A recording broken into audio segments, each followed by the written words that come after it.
instead. That's nice to see. So even though we haven't seen North Georgia really be able to march forward with a lot of convincing attacks, at least the back line up until now has been secure. Can't get the read on the bounce, and that's finally our first goal. 10 seconds to go for Kennesaw trying to close this one out. Yeah, still with the pressure here from Kennesaw. Now only our second demo. This one from downtown, and that's going to be an own goal here at 3 seconds. We spoke a little too soon here, Danger Talk.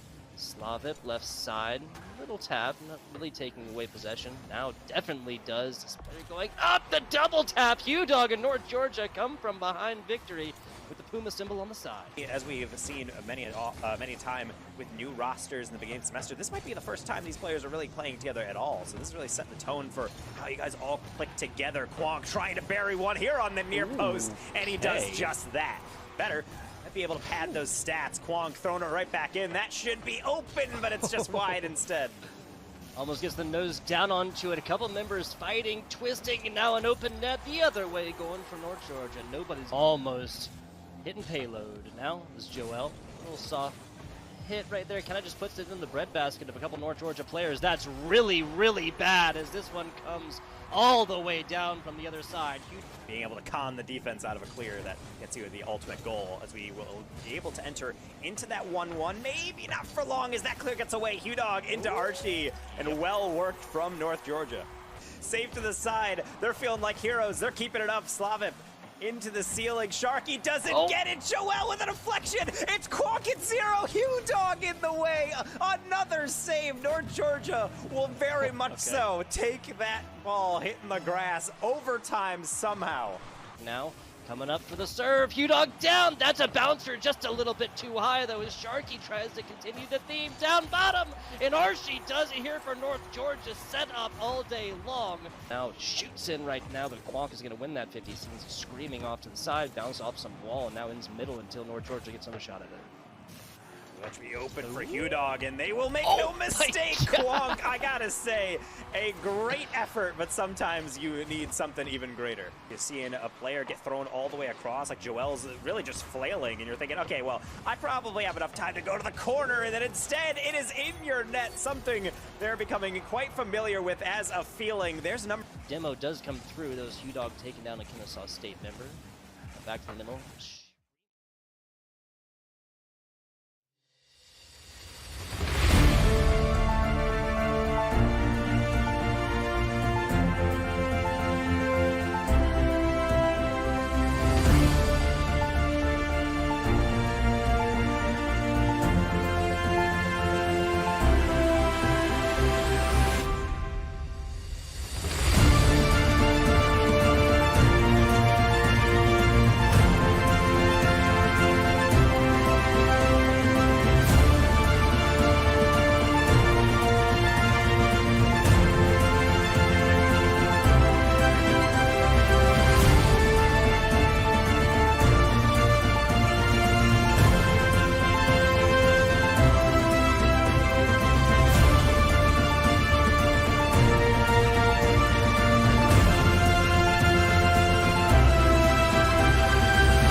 Welcome here, everyone. We're excited. Apologies, I got a little something in my throat. As we're here for some Super Smash Bros. Ultimate action, crew battles are right on the horizon, and we're getting right into it. My name is Orbital. With me is, of course, the most beautiful crow in the world, and we're going to be bringing you all the action here. Beautiful, how you doing?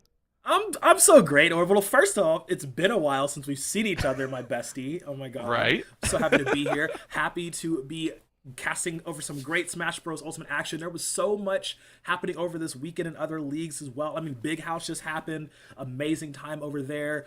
66 happened. So much action. And also East Coast Throwdown was going crazy too. But now we are here. It's going to be great. I believe we have Bethel versus Brooklyn. So Battle of the Bees on this beautiful Blueberry Bun Day. We're going to get into this. I'm so excited. I'm ready. I am as well. I mean, both these teams are doing very well in their current season. We are on to week 5 right now, and as it currently stands, Bethel is currently 4-0 in their crew battle record, with Brooklyn just right behind at 3-1. So, if anything, these two teams should be neck and neck, and we get some exceptional battling right out the gate. Yeah, it's gonna be the Seth v. Ganon matchup. Villains Monday, as we are gonna get into this here. Oh man, okay, so this is gonna be, generally speaking, it is a hard matchup for Ganondorf to actually get in and consistently get some damage off, but Oscar does not look like he cares about matchup rules. No. It's all about the players here, all about getting those stocks off. Remember, it is a 3-on-3, so all these stocks do matter. Normally you do see 4, but that's going to be a shield break. Hey, go ahead, give him that punch. Oh, that is rude. Ganon to start things off with a flashy stock. Oh, numbers, who cares about the numbers, Orbital? It is all big damage. Oscar's going to land onto Shade, hits him with the tilt as well. So, I mean, looking at the percentages right now, Shade has to cover a lot of ground if they're going to try and get back into this, because off the bat, Oscar just built different. And the thing is, if you don't respect the Ganon pick, you are in trouble, right? Already we're seeing 85 on the second stock as well, and it's a problem. Shade is having trouble, and that's all we can really say here. The more times you shield, the more problems you're going to have, and that's just going to be a bully shot as well. That is the second stock in a moment, as Oscar is having an absolute blast taking souls. Yeah, all of those hits are landing, and like that's the whole thing about this kit, right? You know, Ganon's gonna do big damage, high percentages, can kill you relatively easy. As soon as you crest over that 40%, you're in danger automatically, and Shade knows this, but you're just not really able to get a lot of setups that Sephiroth needs to get, as now he does get the one wing, so there is that damage boost, but he's still already in danger. Has a bit of ground to cover here, and he just needs to keep applying pressure. I love that grab. Just keep it up, just how much staying out of range of these attacks coming out from Ganondorf. And right now, though, you're staying out of range, but you're still racking up, right? 60% here is like 80% with anyone else. Good grab there to slow things down, and Oscar is now feeling the brunt, but that's going to be a slam almost into a setup. Not going to have that secondary hit, but enough to knock him off stage. Shade is now in a bad position, but the walk right in, and no tech, but the finish is there as Oscar lives with one. Yeah, just literally a victim of circumstance in that moment. Not exactly the right call to, I mean, not the most optimal call to go for there to get that stock safely and then get back to stage. That was not going to be the option available for him. And Oscar living with one. I mean, hey, one is all they need with how they were playing this Ganondorf. Depending on the next matchup on who is up next, I believe. I don't know if it's going to be Gup or Blake. They might just alternate between the two. But wow. That was such an explosive start, and like that's the thing you have to watch out for when you're playing against these bruiser characters like the Falcons, your Mii Brawlers, your Ganondorf. Like if you get in that danger zone, that box, if you're not able to deal with that mix, you're literally done immediately. It's another thing as well, maybe not as practice against the Ganondorf, right? You're looking at Shade and the understanding. I mean, that's something that I think anyone should know very well, right? 3 or 4 hits, you take in that shield, you're done. That's it. Doesn't matter what character you're on. You have to know that. And the fact that you let it happen as well on first stock sends to me that, hey, you don't play that matchup very often. You're not used to taking some of these combinations. And maybe we get to see that challenge later on from Shade if we do get to see the matchup of these two in the opener once again. However, you lost your chance, right? You did work, though. At the very end, that could have been 2 stocks to 0 at the end, and that could have been a real big problem. The fact that you're able to come back off of Oscar's mistake and carry on means that Blake is going to have a little bit better time finishing off this first player. Yeah, absolutely. And it, like you said, doing all you can to secure one more stock before you're falling is the best case scenario. But yeah, it will be Blake coming in next. So definitely, oh man. Oh, wow. Luigi on the deck. A player after my own heart. If anyone knows me, knows that I love me some Luigi. And also, this is just a better matchup for, dealing with the unpredictability that can happen with Ganon combos. I mean, even if they land, in a grab into forward tilt, into jab, like you're going to be able to get out and counter a lot of the offense that he's doing, and you can stay out of range. Luigi fireballs do rack up. Like once they get a few in, they're going to start racking up. But we're going to get into the next game. Let's see how they do. Game number 2. And not only that, FD to really kick things off means that I think, at least, this lends itself to Oscar being given a chance to land a lot more of these combos, right? You're taking a look at the spacing. You're not too many upper level plays to be made, right? So, of course, the Luigi is good in the side-to-side as well, but in this situation, it feels like Oscar is just so happy about the current situation. Taking a look at those grabs and those hits, though, the combination is real, and it's done. GG, bye-bye, we'll see you later. Yeah, that was what I was afraid of. I was like, there's like, yeah, it's on FD, so of course, close quarters combat is the name of the game, but when you're down 2 stocks to start with against Luigi, all it takes is 1 mix to start, and you saw double fireball into plunger, gets that down throw, and immediately techs into that. Yeah, that's if he had more stocks, you know, it might have been able to call it differently, but it was just such an uphill battle to start with. But yeah, minimal damage taken. He's saying, all right, let's go next. I like it, right? No fear in those situations is something that you do have to worry about. And granted, I think Blake was like, look, I understand that first round didn't go the way that we wanted, but now against the Luigi as well, I'm kind of curious to see what exactly Brooklyn are going to bring out here, right? Because that looked a little too clean, right? I don't know if there's a way to really put it. There's a moment where, especially as me, myself, being a Little Mac player, you know one mistake means death. And there is a point where you can tell the opponent will punish you, and then an opponent will punish you. And that was I will punish you. So Blake is like, has a giant target on their back, and they're more than happy to carry it. Oh, absolutely. Yeah, no, Blake definitely has the Luigi tech down. I mean, like I said, very impressed with the placement. The brief moment that we saw it, like comboing fireballs into the punch, I'm like, okay, no, he knows what to do exactly against these brawler types. As we are looking for the stage here, I mean, look, Luigi, yes, has an unpredictability, but definitely has his better days, depending on the matchup, depending on who they're going to be playing. Looks like Hollow Bastion to be the pick. See, I talked a little bit about this with producers before. I'm like, okay. I admire the gusto of it, you know, being a legal stage in this, and I know some of my compatriots will say other things about this stage. I think it's a good stage to have. I mean, in the vein of like small to no platform stages, it's definitely a good one to have, and it'll work well to Blake as a Luigi player, unless they want to switch off. You know what? You can have your opinion. Feel free to have your opinion, and we'll leave you to it. At the same time, there will be no swapping. Blake is stuck with Luigi for the rest. Now, however, once we get the set change, or once one set is done, then we're good. However, we are getting the king of bullying here. Brooklyn are just bullies outright. You have the Ganondorf, and now the DDD. It's either the bullies or the villains. Those are the 2 team names that we got right now.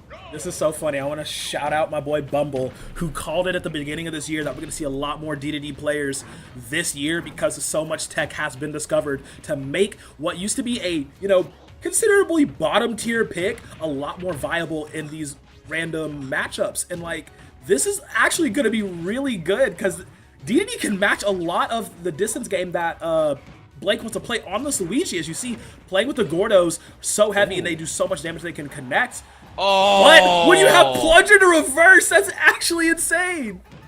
You know, as much as you want to say the tech's there, I think Blake's got even more tech. This is silly tech at this point. Good little spit to slow down a lot of these fights here, but Blake is still on the challenging platform. That's going to be a little bit of an attempt at a misfire to try and get away. However, you put yourself in a dangerous spot. Now both go into the ledge and now trying to dance their way forward. Good little hit. Redux saying, give me that moment. 93 versus 110. A little bit of spit out. And that's going to be the sweep. Nice down smash to clear him out. And Blake takes stock number 1. Yeah, very good sweep.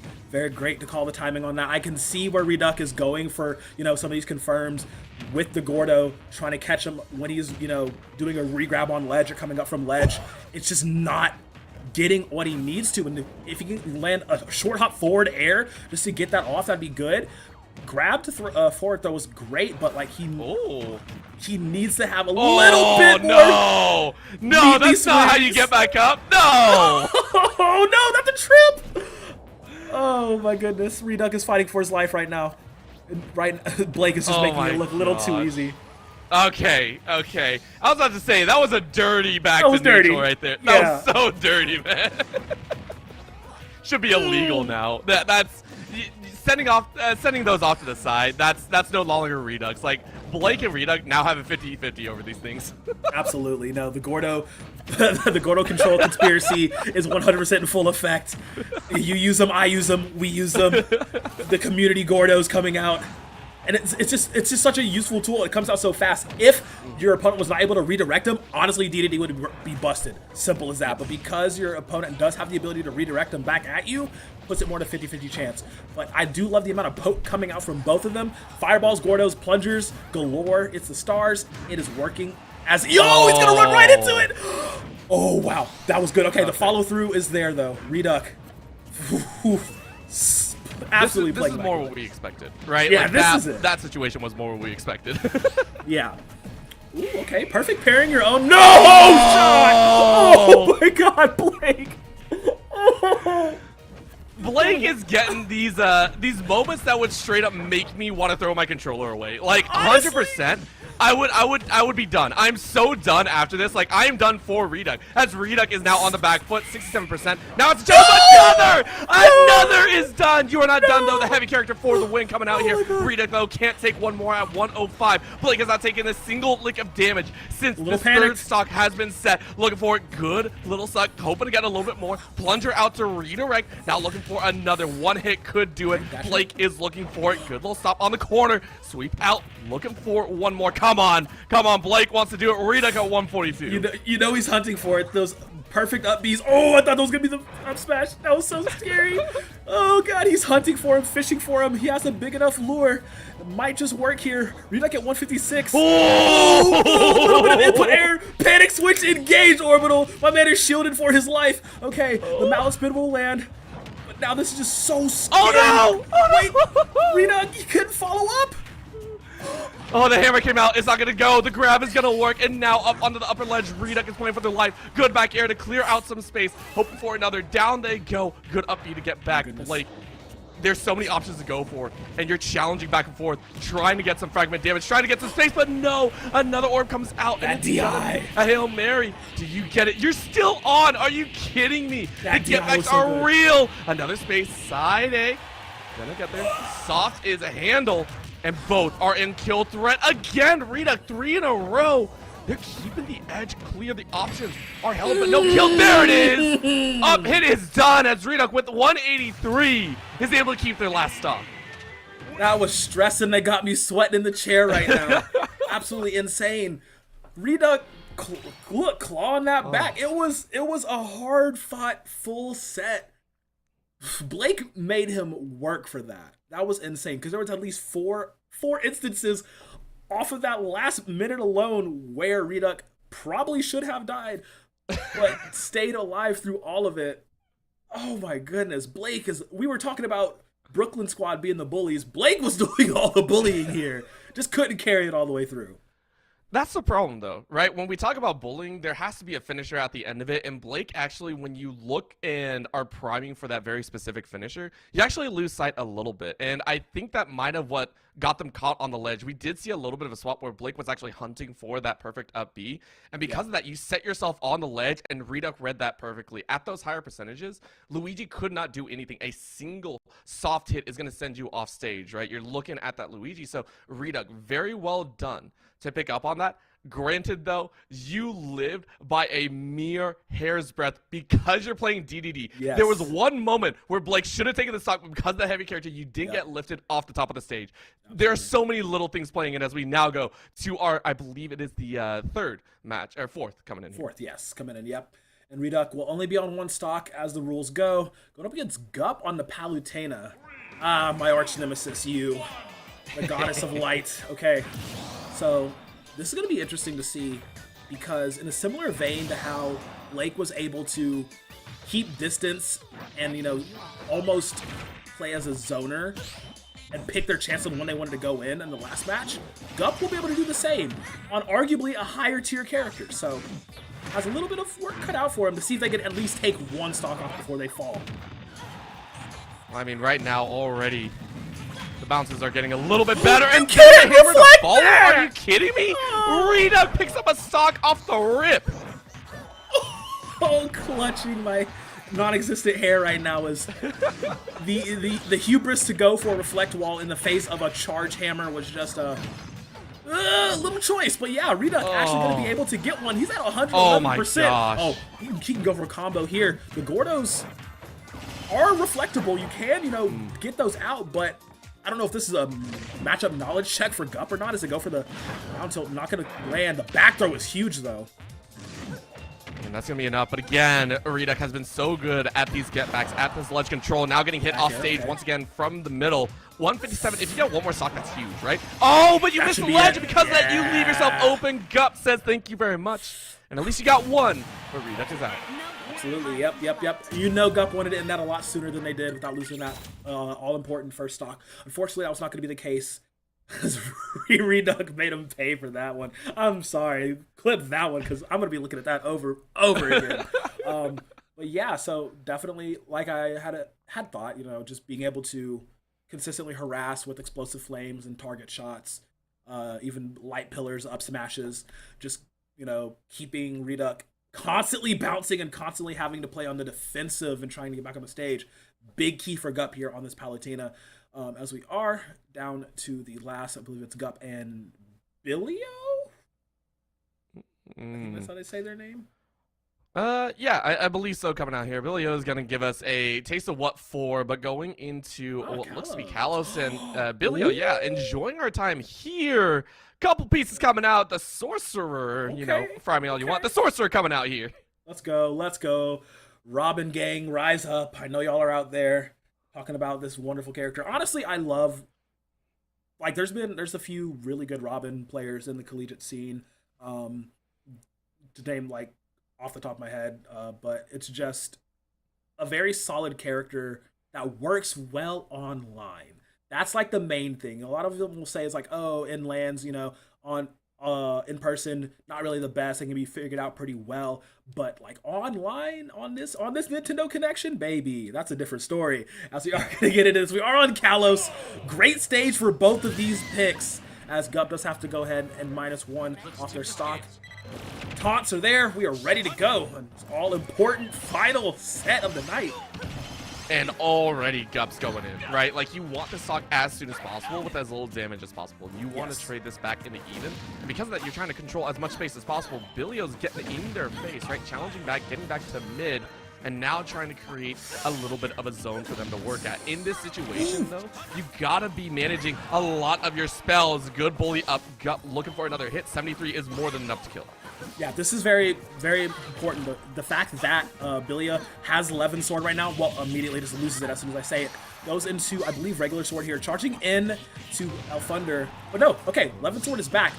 Whenever you have 11 sword up, you want to be abusing that electric charge normals that you'll get from that, and that combos well with your Thunders and your Arc Fires as well. You see him switching between those two spells, and yeah, Arc win to get back to stage.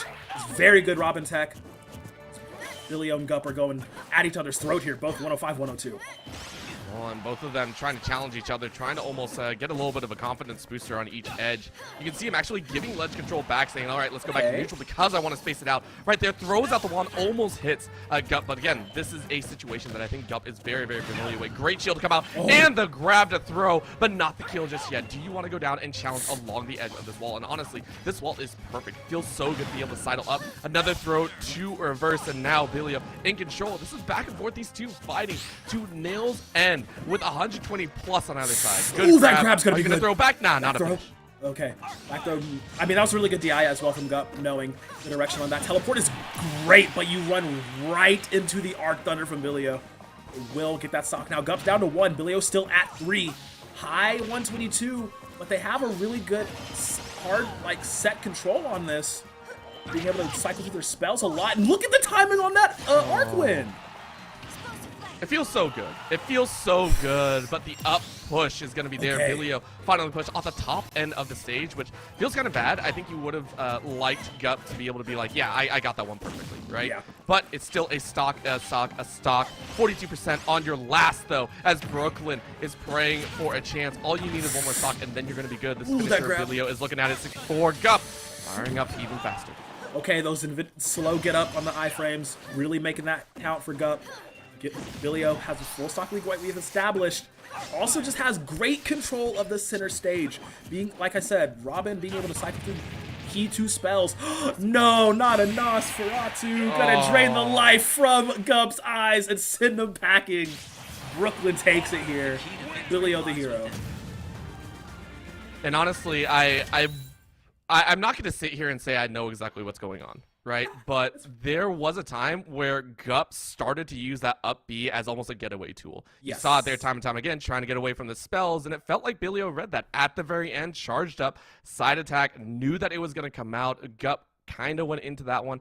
Again, I don't want to call it a read. It could have just been one of those moments like, hey, I'm going to throw out a chance. But it did look like it was like, hey, I knew that was coming out. I knew you were going to try and space out for one of my spells, and I'll take advantage of it. Either way, close as heck. So much fun to watch. Absolutely. Yeah, no, I really do love whenever we get to see a Robin or a Palutena on either side, let alone going up against each other. Like some of my favorite matchups to watch, Pokemon Trainer included in that, Zelda, like all of those types, like a lot of heavy zoning abilities, but still have a really good in when they play up against each other. It's really it's a big rock paper scissors matchup, and you're like having to pay attention to, you know, all your spacing, all of your spells, all your positioning becomes that much more important in this big old game. I guess they'd be playing chess, like they're big brain characters, whatever.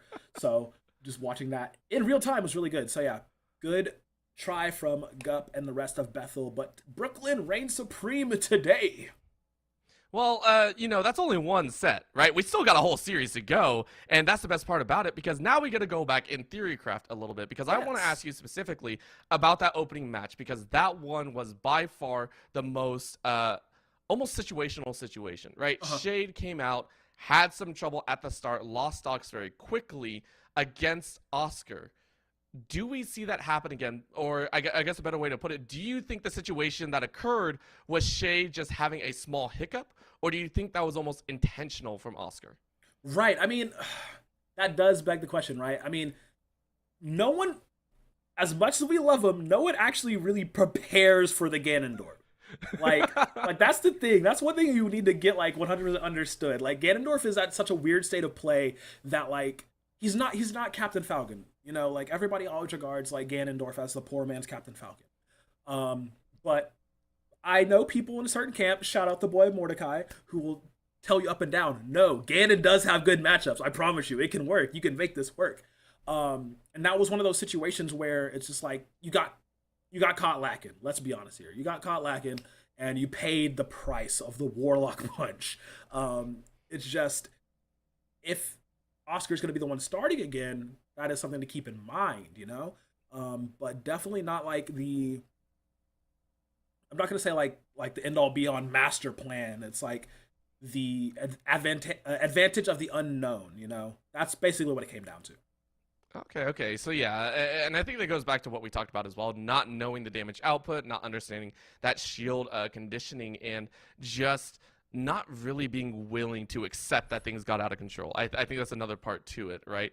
Being willing to concede ground at certain points is very, very important. Taking a look, though, with that opener, do we see Bethel go with the same, right? I think that's the other side to it, because if you don't open with that situation, and you don't actually have to face off against the Ganondorf, who would you rather see? Would you like to see the Luigi come out? Because, I mean, hey, Blake played it to very, very well, or do you want to see the Palutena? Right. I mean, me personally, if I'm doing crews and my buddy is like has a really good Luigi, you're starting, bro. Like I'm telling you right now, like if you could play Luigi like that, you are starting. You are good, my guy. We're getting this W, and we are leaving. But yeah, like Blake was really good. The amount of pressure he was going on, it was slightly unfortunate that he had to go up against a D who's just really heavy and hard to get off the stage all the time. Yes, Luigi has an amazing damage output, but at the same time, when you're throwing like nuclear bombs at a literal planet, he's just like, all right, cool. Yeah, I didn't hear no bell. We still going. We still fighting. It's cool. We got this. Like, it took so long to take all 3 stocks. Like, I would be happy to go up against a smaller character. Luigi versus Robin to start? Bro, plumbers all day. Yeah, and I think that's a lot of fun to see. Taking a look here, though, Do you expect the outcome to be different? Do you see Brooklyn losing this upcoming set, or do you see Bethel having a better chance and pushing to a set number 3? Right. That is the big old question here. I could definitely, there is the world where Bethel could push to a game 3. They're currently what, 4-0? Mm-hmm. Yeah. So like for them to be in that position, this far in, into round 5 here, shows that they are a strong team. They should have the bounce back potential. I didn't get a chance to look back at their previous records to see what those match scores were, but there's a reason they're 4-0 here. Clearly, as we are going to get started, and we actually will have Gup starting off against Reduck. Orbital, this is going to be so much fun. Yes, it is, and already for Gup, it's having a blast, right? Already 40% on the charge, and looking for even more. The push off, keeping Reduck at the edge, and now sweeping him from grabbing that ledge again and again. The timing is now spotted out, and I think that is very well done. That was something that we did kind of call out Gup at the end, or at the start of this set, and saying, hey, like, you're having trouble kind of reading that. You should have some moments, but well done this time, twice in a row. Now Reduck has to find a different option. Absolutely, he's going to be hunting for it. He is at a big 100 right. No! The trip? That doesn't kill people ever! Are you kidding me? He actually gets this first stock with it. One of the most jank moves in the entire game, and he actually gets it. Reduck, my hero. We'll immediately have to pay for it, though. But that is also another thing. I believe Reduck only had one stock going in up against Gup last time. Okay. Oh my god. Oh my god. It's happening. It's happening. It's happening whether you like it or not, right? Like, that's the situation that we're currently in. Full charge hammer. Oh, no way. No! And then the combo. Oh, no. Oh, no. Gup is feeling it. Gup is feeling it right now. Brooklyn are looking to take down the undefeated Kings. And to put into context here, Bethel have won all of their previous matches 2-0. Have not dropped a single set, and that in itself is crazy. Oh, wow. Okay. We are having a ball at the OK Corral right now, and Reduck is the captain with the hat. Good duck behind. The roll was really nice here. I'll put some Gordos off. Knowing that Gup doesn't really know how to play around them, that's like one of the big keys you need to be watching for this entire matchup is, like, yes, Gup keeps going for neutral airs and forward airs, keep pushing Reduck away as fast as possible using teleport to move around, but Reduck is hitting all these Gordo shots, and oh wow, I thought he got it there for a second. That would have been crazy. The grab is great though, but yeah, Reduck is just really putting pressure on Gup, who doesn't know how to play around this. And I mean, look at that, just a little bit of a side spin, and you are pretty much golden. You missed the ledge as well, or either that or Gup was aiming for it one way or another. You put yourself in a bad situation, and from side to side, Reduck takes it all. Who is this man? Oh my goodness, this player is absolutely unhinged. Reduck getting a wonderful start to this set number 2. Like, that was insane. I just really felt like Gup 100% did not know how to play around this DDD pick. And that is so interesting because, like, that's 2 characters from this Brooklyn squad, the DDD and the Ganondorf, that normally are considered bottom of the ladder, that don't really get a lot of good results, that have surprised and upset Bethel. And you said it yourself, they're 4-0 in the standings, and they've won every single set with a 2-0. They are sweating bullets right now, or at least they should be. And at the same time, I also think that it's good to have matchups occur like this. I will, and in the grand scheme of things, and I love talking about this because I don't get to very often, in the grand scheme of things, as a team, having a loss here or there is actually pretty good for you. Being undefeated is great. Don't get me wrong. On paper, being undefeated is perfect. You get to say, no one challenged me. No one could touch me, or anything of the sort. However, you fail to recognize a lot of your weaknesses in situations. You have to have a very good coaching staff if you want to go further than undefeated records. Now, if you stay undefeated all the way through to like the grand finals and you're good, that's perfect, right? Hey, more power to you. But in situations, you do need teams like this to poke holes in your team. Start poking holes into those weaknesses and shine a light. At this point, though, I don't think there's anything specific that is going on. I think Brooklyn are just playing better on the day right now. Like Reduck played out of their mind. The combinations coming out were so solid. Oh yeah. No, like this, I mean, if you're gonna play a character like this, you have to be one, solid in your fundies, in your fundamentals. You have to know spacing like the back of your hand. Like it's really takes a lot of skill to play, especially heavier characters in any sort of fighting game. Regardless, if you're playing like the more grappler or big body-esque characters, you have to be aware of your range, your range or your reach, your output, your fast move, your fast abilities, and your slow abilities in such a higher breadth than like these smaller, speedier characters such as Palutena, who literally can zip around the map. So it's just Reduc knowing the matchup very well is just so refreshing to see, as he does have a little bit of a bigger challenge here going up against Shade on the Sephiroth. And I mean, we didn't get to see too much of Shade. I'll be honest. Right. As much as I hate to say that, it was Oscar taking control, right? You lost 2 stocks pretty much off the rip, and then that last stock that you had, it was a challenge, right? You 50-50 did. This situation, we want to see what Shade has to offer, whether it be control over the stage or just reaching Reduc within the combinations that come out with the Gordo. I'm very, very interested to see what Shade can put down, kind of a redemption story for them right now. Absolutely. As we are going to the hallowest of bastions for this one. Shade down 1 stock. I mean, Reduc rather, down 1 stock to Shade. Let's see how we get this going. Because off the bat, though, we do know that Shade will want to be as aggressive as possible. Just keep pressuring, yeah, with that up tilt. Keep pressuring on the Reduc, not allow him to get any sort of setup going, because he's going to be able to take a lot of damage. You need to be able to stack up a lot of damage onto him as well. That's going to be a great stall out again. Those extra little time delay releases are so good for stalling out. I think, as you said earlier, Reduc now at 90%. Question marks all abound, as now it's going to be that a little bit of the gold. Very, very neat to do, but walking straight into the grab sets him up nicely. Reduc very happy about the current situation, and now keeping full control in the air, and a little slash forward, not going to find anything. And grab coming out. Once again, grab back. Shade said, "You don't grab me, I grab you." Yeah, get unhand me, ruffian. Who do you think you are? Paws off. Ooh, wow. Okay, great timing by Reduc not to get caught in the flare. That would have been it. As that Gordo will unlock the wing, the 1 wing angel. Damage buff is there. Both at 109 here, but you know there's the stock difference that we do need to keep big track of. His short grab not going to land, but you do see that incredible reach of Sephiroth. You know, Shade playing on this character just has really long reaching normals. This is a down spike. Yep, he was waiting for it. You saw him thinking about it. He knew if he timed the spacing just right, he was able to land that execute. So a little look here. Reduc at least wants 1 and gets it with that back here once again. It's just a nice clearing, right? Like, you see how much space it creates, and you're just like, this is perfect, right? Reduc is so happy about the situation. Again, if you can get 1 more, that's even better. If you can bait Shade into a bad position, maybe you can get a combination off. Right now, trades are not exactly what you want. Get a little bit more on there, waiting for the pop, and that's going to happen now. 101. The higher challenge here. Shade combos off.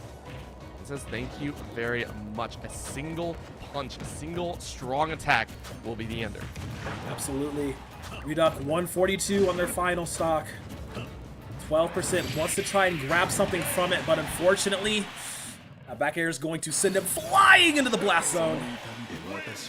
The Shade avenges his fallen comrades. Says, I got you guys. Don't worry about this. It's good, and I can appreciate that. Very, very well done, being able to bounce back and not lose more than just 1, right? And that's what we said we wanted from Shade. We wanted to see that ability to bounce back, have a good performance, and take the stocks that you need.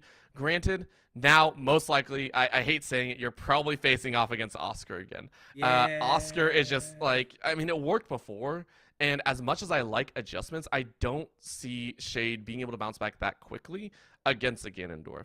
However, if you just clean up that initial start, hey, who knows? Something can change. Yeah, absolutely. But that's scary. That's actually scary. Hold on, I'm trying to think.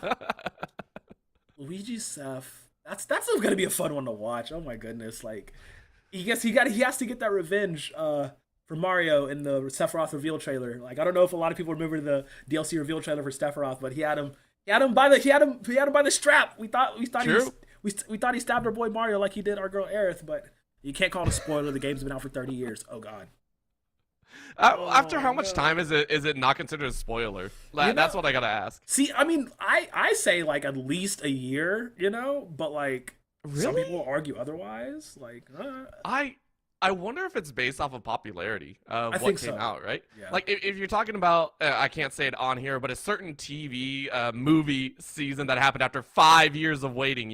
There was a certain movie that came out. I mean, that one had like 2.5 years running, and people are still like, "Yo, you can't give spoilers away." Right. Maybe it's based on that. I guess, but I did have somebody get mad at me for spoiling one of the crazy plot points that happened in Final Fantasy X, and I'm like, Wait, what? yeah, like I'm like, guys, the game is 20 years old. What do you mean? How are you getting mad? He's like, but I never played it. I'm like, but it's one of the most popular games in existence. At that point, it's on you. Exactly, right? literally Like, at that point, it's on you. But whatever, I guess. But yeah. like at that point, it's like, hey, all my friends tried sushi before. I haven't tried it, but you can't spoil the taste for me somehow. But like, it's been around for so long. Like, bro, what? Like, just go out and try it. Like, Just go I don't get know it. what you're talking about. Speaking of, listen, I love you, but I'm gonna block you. You keep posting these sushi pictures. My wallet cannot take this. Bro, My why do you wallet think I cannot. post about it and don't eat it? I have the same issue. I have the exact same problem. Like literally, I'll just be minding my own business, and I'll be like, I'm gonna check Twitter real quick. What's going on? Bam! Immediate sushi post. And I'm like, you know what? Yes, I do need that today. Yes, I do. Yes, I have gotten many of mad situations occur. I've had at least someone be like, "Yo, you gotta stop!" Like they're now sending me like every other day. It's either poke or sushi that they're getting. I'm like, yes, it is working. The influence. Oh my goodness. We'll call it the orbital effect, just because of that. It's like the Mandela effect, or like some sort of famous scientific effect. The orbital effect is seeing your friend post something that you want on social media and being influenced to go buy that thing. I think that's just basic advertising, by the way. That's just like basic advertising. Taking a look here, it is going to be that Ganondorf to come on out. We were wondering exactly what was going to come out, and Shade now has a chance of redemption. It's not 3 stocks, it's 2, but it should be enough to gather one more stock off of Oscar. Oh, absolutely. Oscar takes souls, and he's looking to take a few more. The taunts are there. Who is more evil? So now Shade, he's like, no. I've definitely learned a little bit from our last endeavor. I lied. Oh, wow. Woo. That back roll tech saved his bacon for sure. Oscar was betting on Shade not respecting the Ganondorf again. That was 100% what it was. Like, if you got the stock off, that's another kind of marking on Shade's record right there. However, that punch is going to do so much work on the back of the head. Another sweep of the up smash, not going to land, but enough to cover some options. Back on air, back in neutral. Shade is waiting for a chance. 88% is a pretty good setup. However, 87 instead to Shade. As again, it's just happening. Oscar's straight up almost disrespecting this matchup. Yeah, no, he's literally bargaining on the fact that Shay doesn't know timings on these smash attacks. They come out, they don't come out super fast. They're super slow, super readable. But if you get overzealous on your recoveries, 100. Oh, he was going for it down air. He was trying to put the boots to him, but he gets the flip instead. Oscar. Oh, that's nasty. Oh my gosh, and Oscar went for it. Oscar 100% was about to drop a stock just to put a finish on. This is ultimate BM. This is ultimate BM right now from Oscar, bro. I'm for it. I'm 100% for it, but he's at 151 right now. Yeah, he's not going to be able to get back to stage. Distance a little bit too far for him. Okay, Shade, you did a good job managing to get one off. See if you can take at least 2 more. It's Oscar looking to clean this one up. Shade definitely playing a lot better since their first encounter. He's definitely paying attention. Not underestimating. And keep in mind, this is actually a good setup for Oscar. Oscar is the current one that is the second space out. It is actually Shade that has to take 2 here. It's not can you take 2. It's you have to if you want to keep this thing even or actually take control back, right? Bethel is currently at 1.5 players left. So in this situation, you're playing for all the stocks if you can. Right now, though, it's going to be that grab and a possible setup, but no, good little roll out. And another chance at a smash. Are you kidding me? Oscar is straight up. 105 doesn't matter. Oh, the grab almost got to the ledge. Oh man, the ledge literally saving Shade's life right there. That grab, giving him another moment to the back air is so strong. I'm gonna take him out and bring it down to 1-1. Oh. Okay. Honestly though, Oscar has a chance to do the funniest thing right now.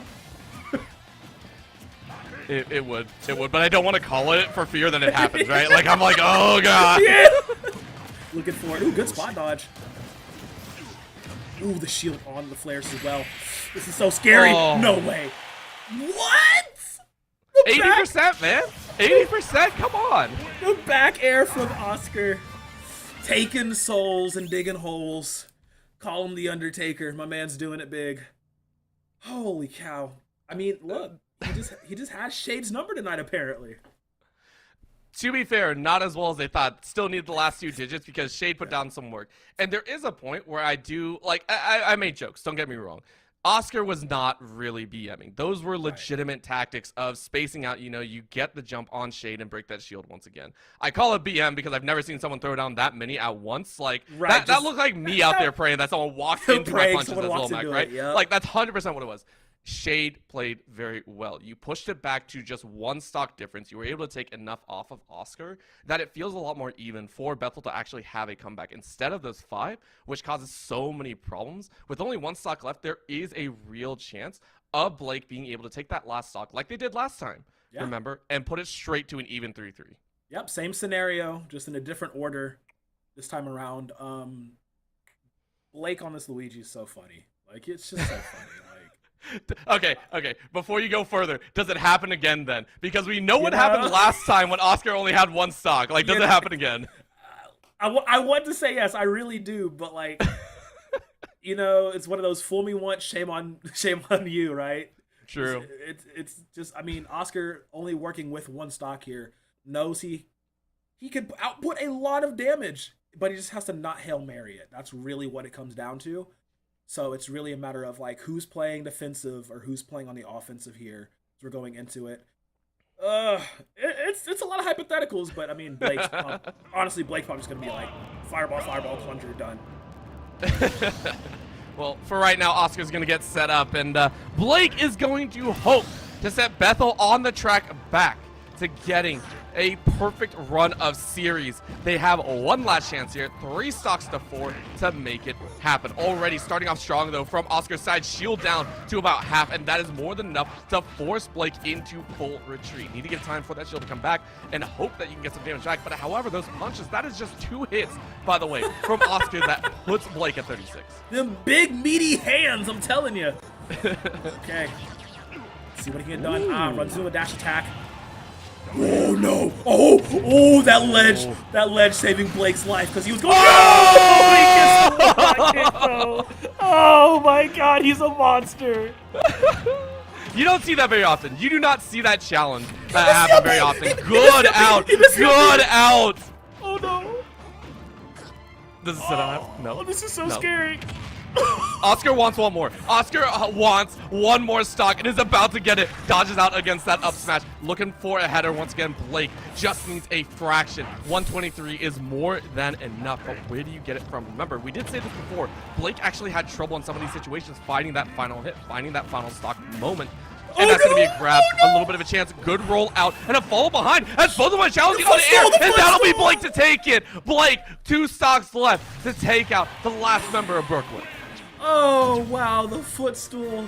Oh, get it with the classic Mario Bros. Stomp, baby. Absolutely insane. Okay. Wow. It happened. Blake did get the win. It was a little bit crazier than we expected. But, Oscar taking a stock off is actually a really big deal. Being able to get something off of Blake before he fell. There was a really real chance in which this man could have taken that game if Blake had not landed on the Hollow Bastion platform after he got hit with that shoulder tackle, after he hit with the dash attack that bounced him. You saw the reposition, was gonna go for that back facing up smash. I was holding my breath because that was scary, but good on Blake to recover, get everything back in order, and claim that last stock. It took him a minute, but he did it. Yeah. Now, we actually get to see our first, I want to say, true new matchup of the night, right? Yes. It is going to be a Luigi versus Robin, and I have to put this to you. Bilio did pretty dang well in their last matchup as this final member.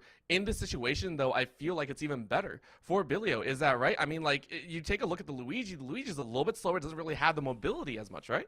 Yeah, so it's a tad bit more difficult for Bilio because Robin being in the camp of, spacies, as they're normally called, like a lot of the range characters and whatnot, wanting to get set up with the spells, getting stuff cycled. Yes, Robin has decent close quarters potential, but Luigi is so annoying in the up close and personal pocket against spacies. It's ridiculous. So he won't be able to match the projectile game with the fireballs and with the plungers, but he will be able to use that in the same vein that like Fox and Falco just use their lasers for poke. You're going to be getting that same kind of concept for Luigi and Blake. Well, already at a start here, Blake setting up a nice combo, tried to go for the up B once again. Doesn't really have it, but instead, big opportunity as Bilio went for a little bit of fire and didn't find anything. Yeah, not going to get that. That opening combo is very common for Luigi's and also Mario's, just in a different sort of tech. But getting that, down air throw into the up B does like 80-90% right there. So that's scary to see. But now this does give Bilio a moment to, start getting set up. Those 11 sword hits, those L Thunders on fires. But he rolls right into the jab of death. The fingers come out. Blake makes him pay for it. There it goes. Let's start. 2, 3. Into it. That's what the thing with that combo is. That will kill about 80% of the time. I mean, that was... we had to see that coming, right? Like, that was a flashy stock.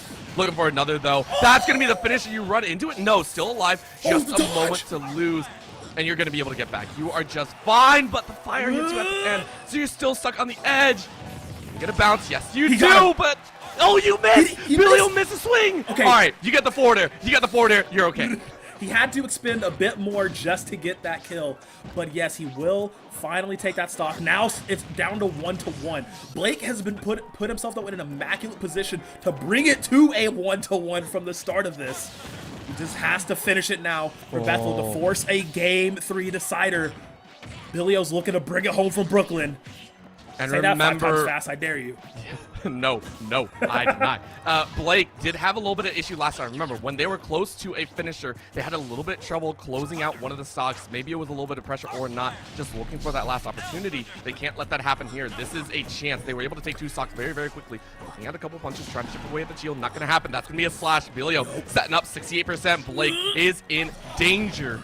You gotta play this one just right. Swing forward, good back here to try and get a little bit of room out. But the slash came out of shield, and now you're stuck on the edge.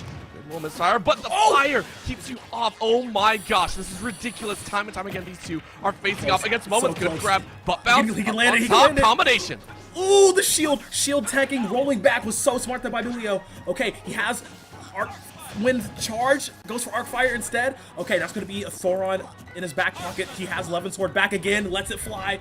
It will miss here. This is so scary. The spot dodge is there. This is such a crazy situation right now. He's running low on one tone, but he could get a tone fake if he throws it off for the thunder spell. It's just Blake is not allowing him to get any sort of pressure applied here. I mean, you can just get fragments. Honestly, if you just get fragments, I think Blake is a little bit worried. That's going to be a sword throw. Be able to flip back. And now, you're out of that spacing right now. You are playing very, very far behind. He has 11 again. And you almost get the grab of the shield. It's all broken, but that's a side chop. Side chop takes it. Blake saves Bethel. We're going to a set 3. Oh, my God.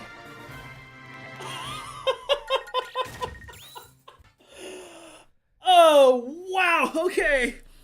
So that's, look, Blake said you want to play ball. You want to play ball, boy. We gonna do it. Oh, wow. Okay. Getting to the Game 3. I knew it wasn't an impossible task for them. I just said it'd be pretty difficult. But when you are this good on Luigi, as Blake is, setting up 2 0-to-death combos, he missed the first one, sure, but he got half of the damage off, and that set him up for success. Gets that stock, immediately gets a 0-to-death combo for the next one. Now they have to do it again. They're trying to keep that undefeated streak alive, Orbital. They are really trying.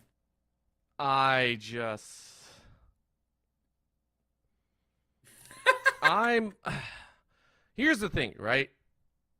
Blake may look very smooth and suave on the front side, but on the back side, like, you are covered in sweat, bro. That shield was a moment away from breaking. Yes. Yeah. Yes. I literally, if he had charged that forward smash just a little bit more, it would have been done. Oh my goodness. That's the crazy thing about this too, right? Brooklyn and Bethel are both inches away from winning different periods. Like, this could have easily swung back in Bethel's favor. We're seeing that time and time again, and I'm just sitting here going, I honestly can't sit here and say I know who's gonna take set number 3. I can't. That's it. That's literally it. Normally I can analyze. Normally I can sit there and be like, yeah, I kind of have a good idea, right? Like, hey, one team is starting to get a handle on the opponent's read. Nah, both teams are currently playing so haphazardly at points. Like, it's a high degree, right? Don't get me wrong. They are playing excessively well, but it's so haphazard at points that you're just like, you are taking chance after chance after chance that it shouldn't be allowed. Now, this is literally just like gloves off, undo the tie, just straight trash talk right next to him. It's like, bro, you didn't tech that? Bro, what's wrong? You missing grabs? It's just bare knuckle brawling at this point going into game number 3. Okay, but like this begs the question, who you sit in to start this? If you're on Brooklyn's side, honestly, I would not even change this because it worked so well. And Billy-O as the closer is actually really nice to have. It's just literal microcosms of difference between winning and losing is what it came down to. But Brooklyn, like, there's such a solid roster, a solid squad. Just I think right now Brooklyn, they're basically playing guess where Luigi is. Right? You are basically sending around and you are fielding to guess. And the problem is of course, you can't really know outright who is going to be the opener, right? I understand that. I believe in the situation, openers are straight blind. You just send your player and you go. In this situation, there is not a chance. I think Bethel send Blake out to start. You need that Luigi to finish. You need to know exactly where to place him to put him in best stock position. And in that situation, we've seen both Reduk as well as Oscar have a better time. I know you said Billy-O's good. However, it feels like Billy-O still struggles with that matchup a little bit more than often, right? It's the same situation that we actually saw, I think, Shade have with Oscar, where you let up a stock that really shouldn't have been let up in those situations, right? So I know I'm talking a big game. I have all this. I'm like, yeah, I know all this, but I honestly, I do agree. Keep everything the same. Keep Reduk out as a starter on there for Brooklyn. Yeah, no, that DDD to start is just so funny to have to deal with because you're just like, bro, what does he even do? Like, I can genuinely count on my hand how many times I've fought against a DDD player in bracket, or even just friendlies. Like, it's just, there's so much non-existent matchup data on this character for most part that, like, you're having to learn on the fly and adapt to everything they're throwing out. And Redux just being the DDD captain, just like, I got this, guys, don't worry about it. I wholeheartedly believe as a starter can, put Brooklyn in a great position to take this series. I'm also going to be very surprised if we do see Blake come out here as just like the opener and just go like, hey, let's go ham, let's right? Go. Like, let's wrap it up, guys. We got dinner plans. Yeah, we got to finish this up. So I'm just very, very excited, right? And again, I want to see Shade step up even further. Sure. Huge props to Shade. You dropped the ball like that in game 1, and I say that with all nicety. You made a mistake, and I think everyone can kind of identify that. You made up for it in set number 2, and I keep swapping between game and set. I'm so sorry, everyone. Set 1, set 2. Looking at set 3, I want to see a full take. I want to see like Shade come out and be like, bro, don't mess with me. Don't sleep on the dog. Yeah, absolutely. Like, just completely, gamer posture in, get the lean in. Right. Like the hunch over. All right, here we go. It's like, all right, we're playing for realsies. Take the hat off. It just needs to happen. And also, just be the utmost aware and have the highest amount of respect for Oscar, because this Ganon who will stalk you at any moment, and he showed, like, had no reason getting those stocks off in that previous set like he did, and you're just like, theoretically on paper our characters are better, blah blah blah. Forget the data, throw it out. No, don't even look at the sheets. Turn off that whatever you have on the big screen. I don't care about it.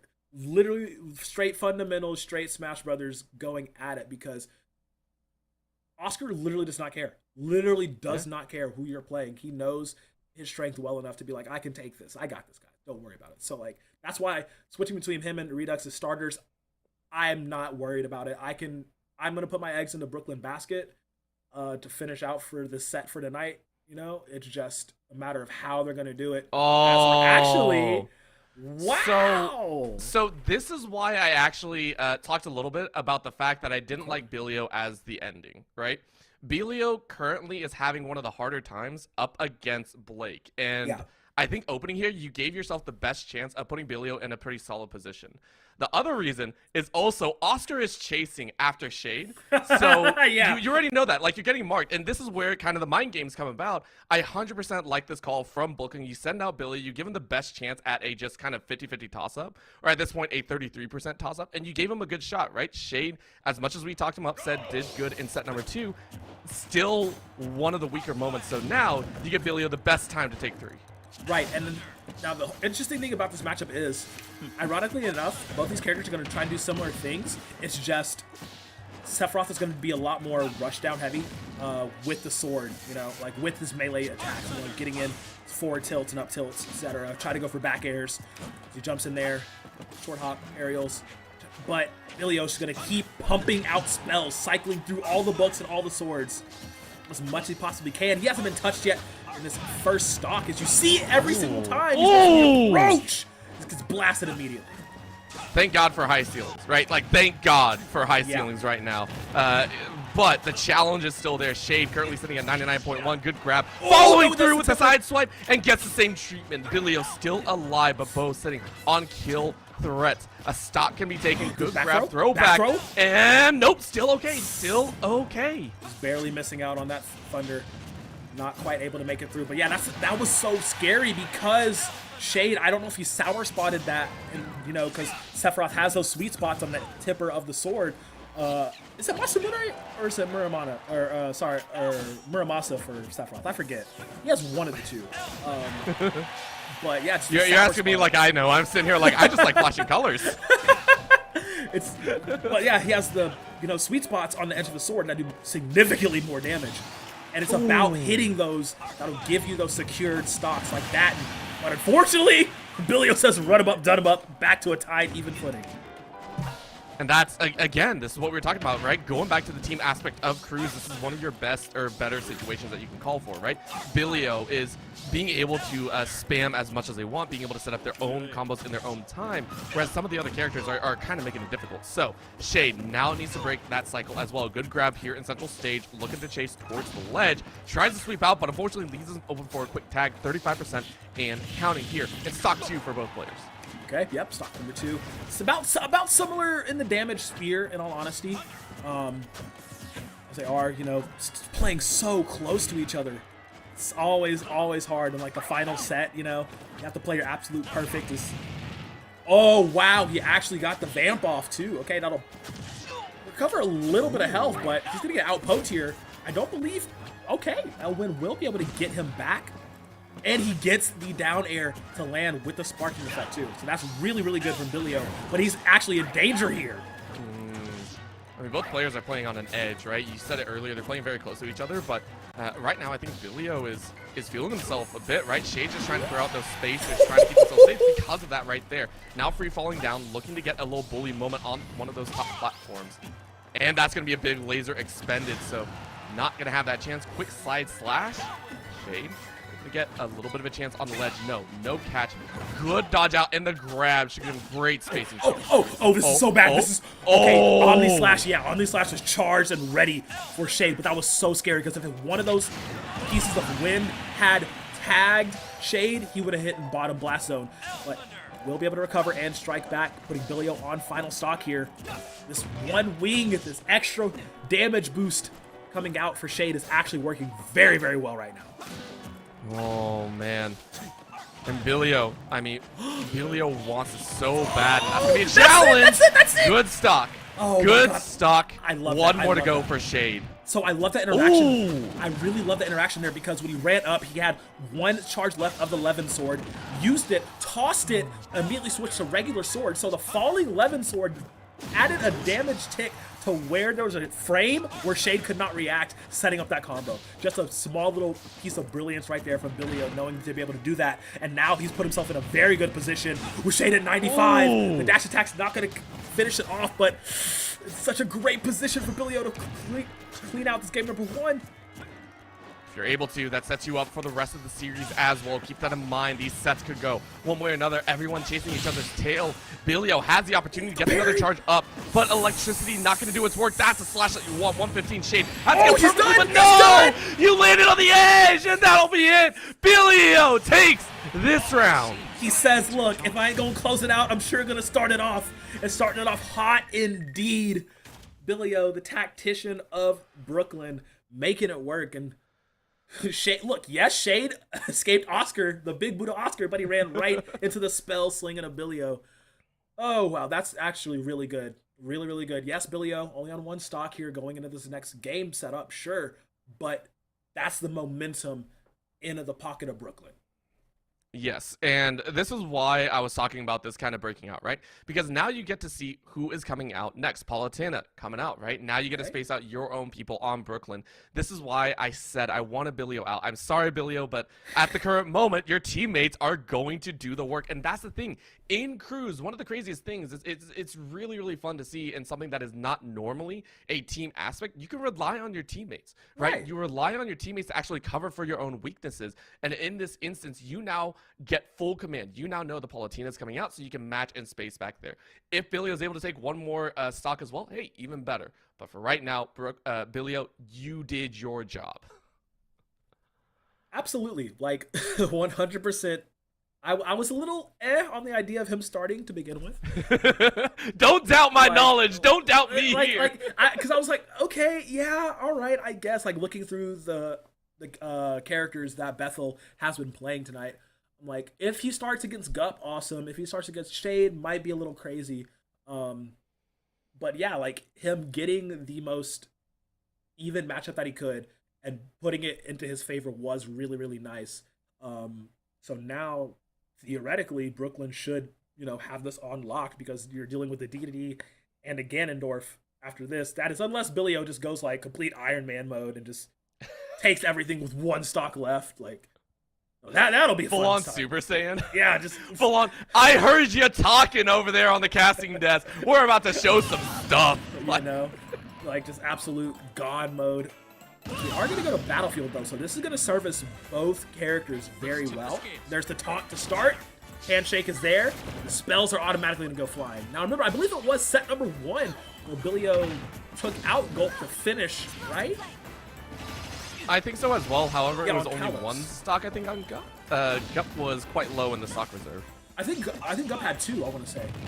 Oh, okay. Yeah, it was 2 or Either 3, way, yeah. it's a very different situation than right now, I think. Absolutely. Ooh. Oh? Great stag on that. I love that. Oh no, you're pointing the my wrong gosh. way! Probably try to predict the TP feint, but not quite going to do that. Yeah. Oh! That And was then a an good attempt at a grab as well. Both of them spacing in the wrong spot. And that's Billio! Billio's gonna do it. You called it, beautiful. Still doing it. I told you this matchup, very, very good for Billio. It is relatively even, but a little bit edge worthy in the Robin space. Gup is actually playing so defensively right now. It's like, it's very reactionary, and you have to be proactive against the Robin if you're going to try and bring this forward. It's okay, he's going to take a lot of damage off of that. He still has enough in the tank to potentially, yeah, good spot. Not going to run into the grab, and he can drain. He's going to vamp himself up. He still has some left over, too. Footstools almost gets the charge smash. That would have been it, but now sitting at 103, so challenging. Oh my gosh, Billio, are you gonna grab 2? You know where they're coming. The sword is up in the air, and you get another challenge. No, good grab coming out of Gup, making sure the space is good. You want to take this on. Gup does not want to lose 2 here. He does not. He wants to do as much as possible. Target combo will land. Light Thunder, bait it out. Arc Fire. Okay, very nice. Tries to jump into the 11 sword stab. Jumps right over him. Explosive flare. He does have second jump. I thought he had already used second jump, so he will be able to survive that. Rolls through. Goes for the grab again. He's caught. He's a little bit caught. Slight panic moment here. Jumps over. Forward tilt. Lands it. Stacks the fireballs. So he wanted to set it up. Oh, who got it? Wait. Gup being able to close it out there. Barely, just barely. Both explosions going off at the same time. But because of the higher percentage of Billy-O's out, he goes flying a lot faster. So, I mean, oh my gosh. Hey, he got one. He did his job. He said, that's not like, I leave the rest to you, All Might type situation going on. Right. But man, that was really, really good job by Bethel, by Gup, to get him off the board as fast as they could. Yes, they lost the stock, but it's not impossible because we know Gup is a solid enough player to carry this through, but he's up against two literal juggernauts. And it's not to say that things can change, right? Things can always change here. The reason that we're saying this is just with how each player has looked against each other, right? That's what we're basing this off of. And I say that with all the love in my heart because I'm expecting Gup to now make a massive comeback too. Like, I expect Gup to be like, yo, like, I heard you talking some again. Let me go ahead and just prove you wrong. But still, Gup has a lot of work to do. That last stock could have gone either way. It was very, very dangerous. And the fact that you could not finish it off, and as you said, playing reactively over towards that Robin, it's a dangerous situation to put yourself in. If you're already on that back foot, if you're already on that defensive measure, going into this next one, you are in danger. You do not want to let yourself have that reactionary of, I have to second guess all my thoughts. I have to wait for the opponent to come to me. You need to be able to set up your own momentum moves. You need to be setting up your own combos. You need to be setting up your own hits. You need to have confidence in your own play. Absolutely. Like, there was times in there where Gup was, like I said, really playing reactionary. You have to be proactive in this situation, especially in these next few fights. Going up against the Ganondorf, Oscar is in here. We know what this man is capable of. You should not allow him to get anything started coming onto you, and then having to deal with Reduck as the DDD to end it all. Oh, wow, I pray for you, my friend. Not just that, I do believe Oscar is going to punish reactionary plays a lot more, right? Oscar is more than willing to take those gambles of, hey, you're going to roll into me or anything like that. And so you have to play appropriately. Right now, though, Gup starting out with a pretty solid setup here, keeping Oscar within those limits and actually going to challenge. Oh, no. Good tech coming out. Good tech to stay alive. I saw it. It was in his eye. I saw the twinkle in his eye. He was planning nefarious things. Oscar is on a timer here. The longer this goes on, the scarier it gets for him. You have to try to survive because, I mean, Palutena's aerials are just so good. Multi-hits, dealing so much damage to Oscar in such a short amount of time. Ooh. Wow! What a spot dodge to get out of that.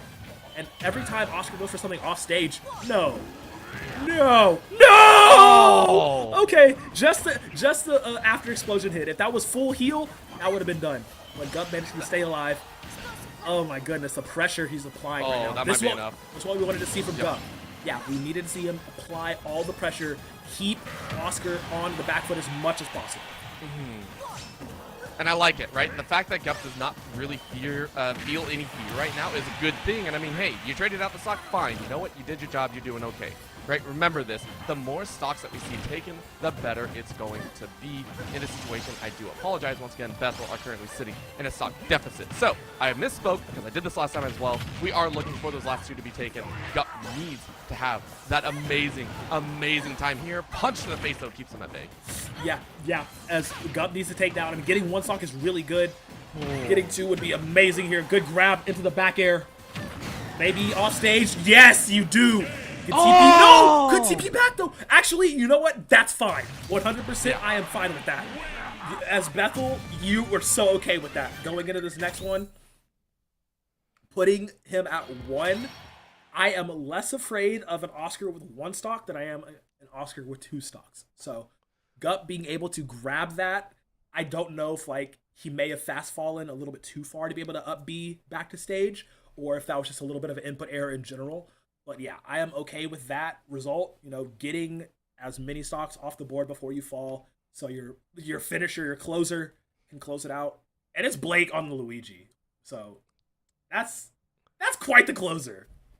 Yeah, and even between Blake and Redux, I think it was pretty close. I think it went down to the final stock as well, and Blake actually still fell at the end, but it was extremely close, right? This is the anchor that you're praying for. I keep misidentifying which one it is. If anchor is the first or the last, but I think it's anchor. It's the very end, right? Taking a look here though, Blake has some work to do, right? You pulled off that second set win with a pretty interesting setup, right? It came down to one last hit against Bilio. You're not going to have that same chance. This is Rita going to cover all the options, going to be in your face, going to be bullying you. We have to keep track of that as well, unless Blake decides to go on a different side and choose a different character.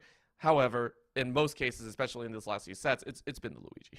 It's Luigi. We know it's Ouija time. Spam it in chat if you know what I mean. It's Ouija time, as we will get into this. And Blake, I mean, honestly, he has a really good road ahead of him to have Bethel take this and keep their undefeated set score alive, or undefeated series score rather alive, because Luigi does very well into Ganondorf and does very well into Dedede. So let's see how well Brooklyn can adapt to this, or is Blake just gonna become the boogeyman? Well, let's see how it happens. Right now, we're getting right into it with the side B setting things up, but Gup is going on a rampage already. Wants to get even more than just 29. However, that's going to be Blake saying, I can do the rampage as well, but that's the danger of the up Bs. Now you're set on the side edge. You are going to get back. A rollout, knew it was coming. Gup almost lands that mark. Yeah, that was about to be it right there. He can tornado into this. That should put him at enough of a distance to where, oh wow, okay, just barely getting on. Very smart to roll behind. Big boot off. I know he wants to go for that down air, but it is so scary to do so. Once again, tries to go for the up smash. I know that's like a very common Ganondorf move. Oh no! But it's just, okay, he made it work. Headbutt. Trade for the dash attack. Very good use of the shield, but Gup runs into another dash attack. This is so close. Gup just wants one more. No way. No. Spacing. Looking for it. That's going to be the back here. Blake is able to finish it. 2 stocks. You know what? That's better than what we thought was going to happen. We honestly thought Blake was going to lose another. Yeah, no, because he immediately started off with the down throw, down air combo. I was like, oh no, he's going to do it. He's going to do it. But no, that won't be the case. So good on Oscar for getting at least one before falling. That stage has worked very well for both of them, because Oscar should have died at least like 10 different times within that first 30 seconds. So very good job. But now it comes all down to this. Now we saw this in the first set. True. And it was very, very hard to watch, because Blake just kept redirecting Redux Gordos back at him over and over again, nullifying about 40 to 50% of Redux offense. And now he has to do it to win the series. Oh my goodness. I do not envy either of these players in this situation. My teammates breathing down my neck right now. Look, give me the hard stare. If they're in the same facilities right now, like, it's ice cold, high tension. Like, bro, don't drop that combo. Just I eat it up. The drama.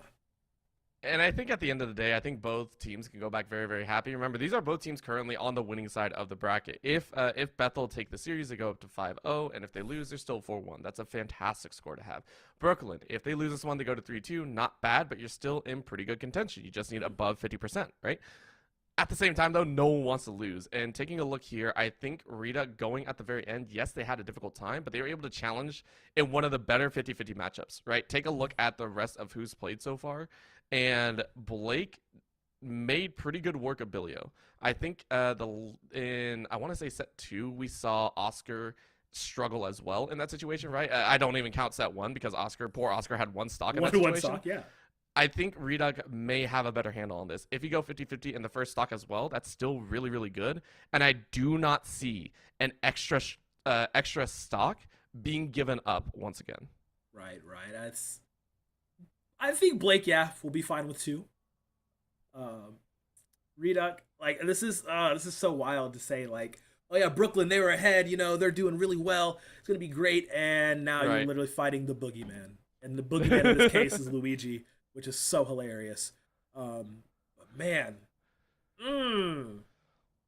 I love that it came down to this third set, because like going into that at the start, we're like, oh yeah, Bethel coming off that 4-0, you know, they're really, really strong. All their wins have been 2-0s.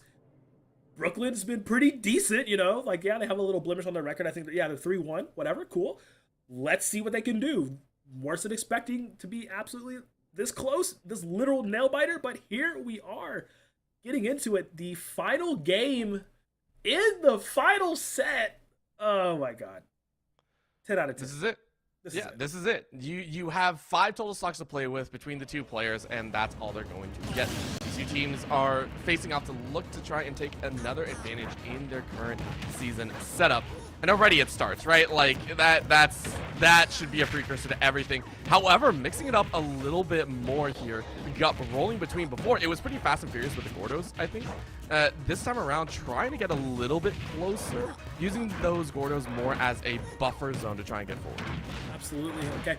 And is it Guppers or Reduck? I believe it's Reduck. Yeah, it's Reduck. Yeah, it is Reduck. Yeah. We're getting the name changed. Yeah, you're getting it. Yeah. But yeah, it's surprisingly even, quote unquote. But no, like, it's so scary because Blake is like just closing the gap as quickly as possible, laying around the Gordos efficiently and effectively, rendering a lot of Reduck's offense just not there. And we'll land that one, luckily, to be able to get back on the stage. But the falling plungers just, they still have active frames a little while after they have come from the launcher.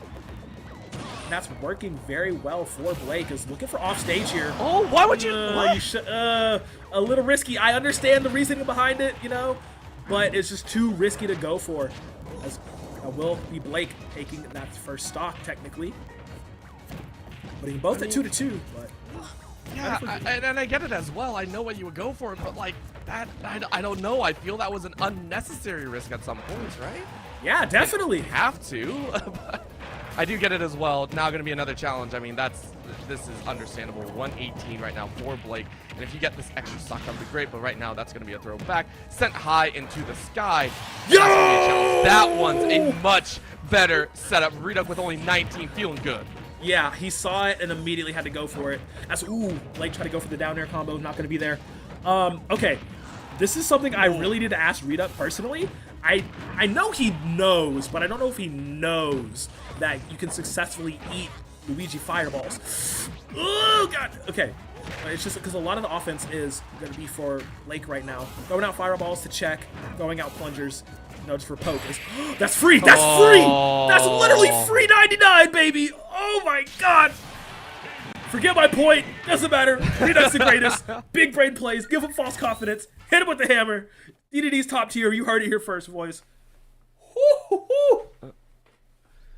Of all the ways for the set to end, it ends like that! It ends like that! Oh, man. I mean, sometimes them's the breaks, honestly. Like, yeah. And that's why I don't like Hollow Bash. I'm kidding. No.